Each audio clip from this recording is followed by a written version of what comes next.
Tempo comum, 32ª semana, terça-feira. Tema: 77.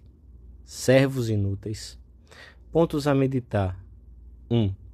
Sem a graça santificante, não serviríamos para nada. 2. O Senhor nunca nega a sua ajuda. 3. Colaboradores de Deus. Pelo sinal da Santíssima Cruz, livrai-nos Deus nosso Senhor dos nossos inimigos. Em nome do Pai, do Filho e do Espírito Santo. Amém. Meu Senhor e meu Deus, creio firmemente que estás aqui, que me vês, que me ouves. Adoro-te com profunda reverência. Peço-te perdão dos meus pecados e graça para fazer com fruto este tempo de oração. Minha Mãe Imaculada, São José, meu Pai e Senhor, meu anjo da guarda, intercedei por mim.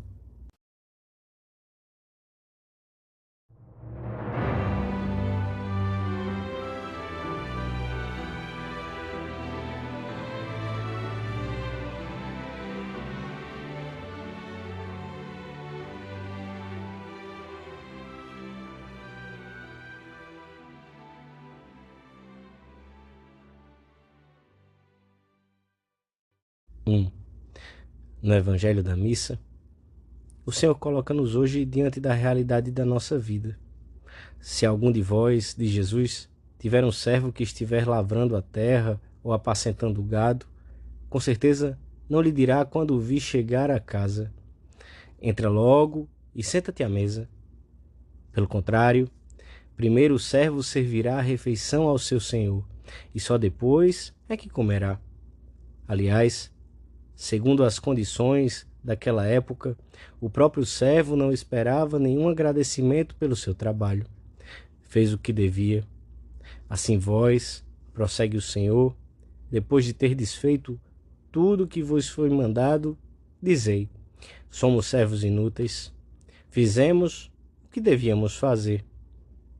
Jesus não aprova a conduta daquele senhor, talvez abusiva e arbitrária, mas serve-se de uma realidade do seu tempo, conhecida por todos, para ilustrar qual deve ser a atitude da criatura em relação ao Criador. Desde a nossa chegada a este mundo até a vida eterna a quem fomos destinados, tudo procede do Senhor como uma imensa dádiva. Portanto, comenta Santo Ambrósio, não te julgues mais por seres chamado filho de Deus. Deves sim reconhecer a graça, mas não deves esquecer a tua natureza. Nem te envaideças por teres servido fielmente, já que esse era o teu dever. O sol cumpre a sua tarefa, a lua obedece, os anjos também servem. Não havemos também nós de servir a Deus com a nossa inteligência e vontade, com todo o nosso ser? Não devemos esquecer que fomos elevados gratuitamente, sem mérito algum da nossa parte, à dignidade de filhos de Deus. Mas por nós mesmos, não só somos servos, como servos inúteis, incapazes de levar a cabo o que o nosso Pai nos encomendou, se Ele não nos ajudar. A graça divina é a única coisa que pode potenciar os nossos talentos humanos para trabalharmos por Cristo, para sermos seus colaboradores e fazermos obras meritórias. A nossa capacidade não está em proporção com os frutos sobrenaturais que procuramos. Sem a graça santificante, para nada serviríamos. Somos como o pincel nas mãos do artista. As grandes obras que o Senhor quer realizar com a nossa vida devem ser atribuídas ao artista, não ao pincel. A glória do quadro pertence ao pintor. O pincel, se tivesse vida própria, experimentaria a imensa felicidade de ter colaborado com um mestre tão grande, mas não cometeria a insensatez de apropriar-se do mérito. Se formos humildes, andar na verdade é ser consciente de que não passamos de servos inúteis.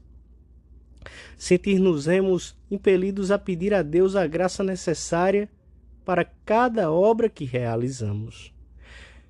E além disso, rejeitaremos sempre, ao menos interiormente, qualquer louvor que nos façam e dirigi-lo-emos ao Senhor, pois qualquer coisa boa que tenha saído das nossas mãos, devemos atribuí-la em primeiro lugar a Deus, que pode servir-se de uma vara para fazer brotar a água da rocha, ou de um pouco de barro para devolver a vista aos cegos. Somos o barro que dá vista aos cegos, a vara que faz brotar uma fonte no meio do deserto. Mas é Cristo o verdadeiro autor dessas maravilhas. Que faria o barro por si próprio? Apenas sujar.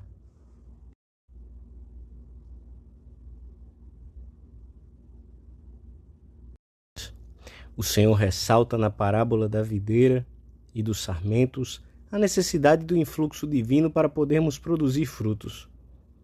Uma vez que Cristo é a fonte e a origem de todo o apostolado da Igreja, torna-se evidente que a fecundidade do apostolado dos leigos depende da sua união vital com Cristo. O que permanece em mim ou nele, esse dá muito fruto, porque sem mim nada podeis fazer, afirmou rotundamente o Senhor. São Paulo ensina que é Deus quem opera em nós o querer e o agir, segundo o seu beneplácito. Esta ação divina é necessária para querer e executar boas obras. Muito embora esse querer e esse executar sejam do homem, a graça não substitui a tarefa da criatura, mas torna-a possível na ordem sobrenatural. Santo Agostinho compara a necessidade do auxílio divino à da luz para podermos ver. É o olho que vê, mas não poderia fazê-lo se não houvesse luz.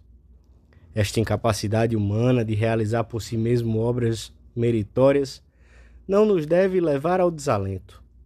Pelo contrário, é mais uma razão para permanecermos em contínua ação de graças ao Senhor, pois Ele está sempre pendente de enviar-nos o auxílio necessário. A liturgia da Igreja faz-nos pedir constantemente a ajuda divina e, quando a pedimos com humildade e confiança, o Senhor nunca a nega. São Francisco de Sales ilustra esta maravilha divina com um exemplo. Quando uma terna mãe ensina o seu filhinho a andar, ajuda-o e ampara-o quanto necessário, fazendo-o dar alguns passos nos lugares menos perigosos e mais planos, ora tomando-o pela mão e firmando-o, ora tomando-o nos braços e carregando-o. Da mesma maneira, nosso Senhor cuida continuamente dos passos dos seus filhos. Esta solicitude divina, longe de nos levar a uma atitude passiva, faz com que nos empenhemos na luta ascética, na ação apostólica, nos assuntos que temos de resolver, como se tudo dependesse exclusivamente de nós. Ao mesmo tempo, recorreremos ao Senhor como se tudo dependesse dele. Assim fizeram os santos e nunca se viram defraudados.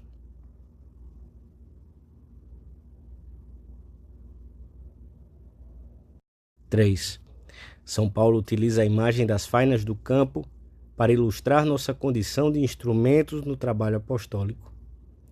Eu plantei, Apolo regou, mas foi Deus que deu o crescimento, de modo que não é nada, nem o que planta, nem o que rega, mas Deus que dá o crescimento, porque nós somos cooperadores de Deus.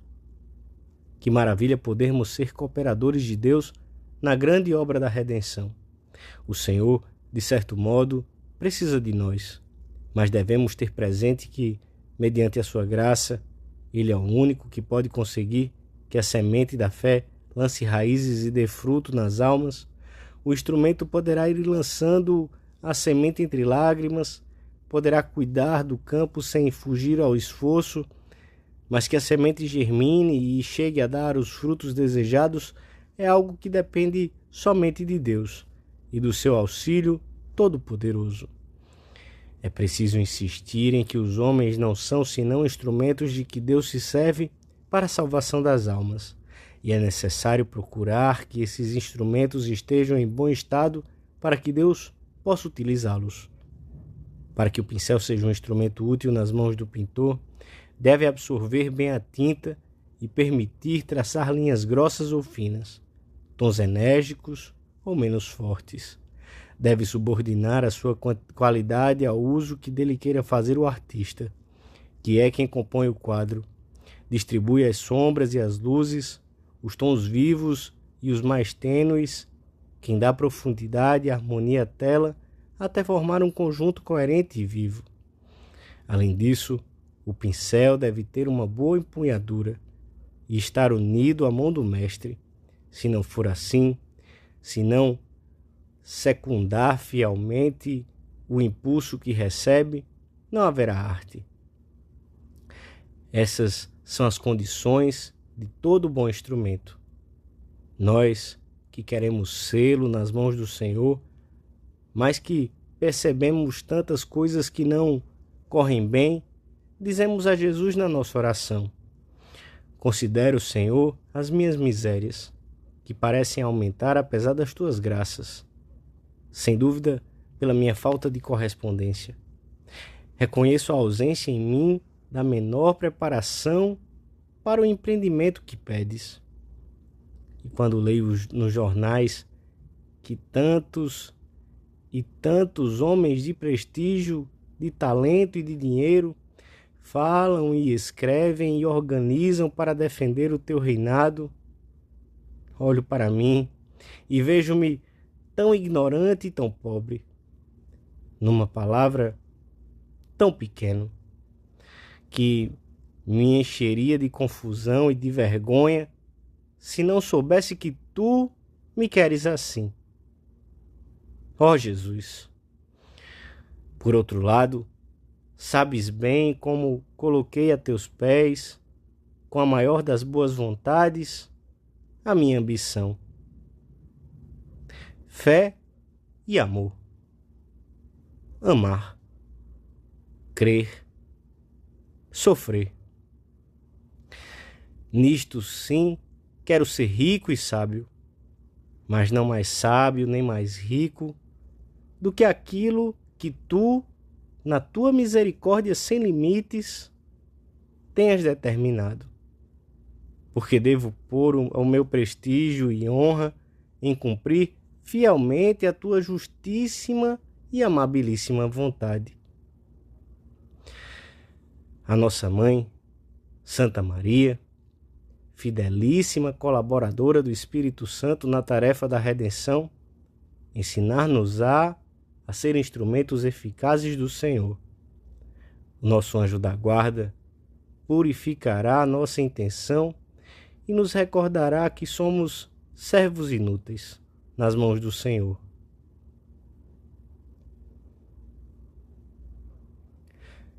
Dou-te graças, meu Deus, pelos bons propósitos, afetos e inspirações que me comunicaste nesta meditação. Peço-te ajuda para os pôr em prática. Minha Mãe Imaculada, São José, meu Pai e Senhor, meu anjo da guarda, intercedei por mim.